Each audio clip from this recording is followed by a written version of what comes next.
আজ আমি তোমাদের সাথে হেলদি অ্যান্ড টেস্টি রেসিপি সুজির ইডলি শেয়ার করবো, যেটা আমার মেয়ের খুব ফেভারিট। তো প্রথমেই আমি নিয়ে নিয়েছি সুজি, 1 কাপের থেকে একটু কম, আর অতটাই পরিমাণ টক দই, আর স্বাদ মতো নুন। তারপর অল্প অল্প করে জল দেবো। তো জলটাও কিন্তু আমার টোটাল মানে প্রথম থেকে নিয়ে শেষ পর্যন্ত ওই 1 কাপের থেকে একটু কম জল লেগেছে।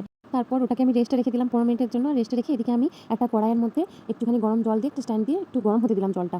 আর তারপর যখন আমি এটা 15 মিনিট পর করলাম, তারপর দেখলাম আরও জল লাগবে, ওর মধ্যে জল দিলাম। আর এদিকে যে বাটিগুলো করবো সেগুলোতে আমি মানে তেল দিয়ে ব্রাশ করে নিলাম। এবার আমি এই ব্যাটারটার মধ্যে দিলাম বেকিং পাউডার, বেকিং সোডা। এটা অ্যাক্টিভ করার জন্য 1 চামচ জল দিয়েছি। জলটা দিলে পুরো ব্যাপারটা হালকা হয়ে যায় একটা, ঠিক আছে? আর তারপর আমি বাটিগুলো করে ইডলিটা করবো। আমার ইডলি মেকার নেই, তো আমি বাটি করে করি এভাবে কড়াইয়ের মধ্যে।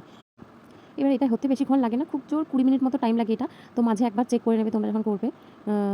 তো এই যে দেখো আমি এখানে বসিয়ে দিলাম।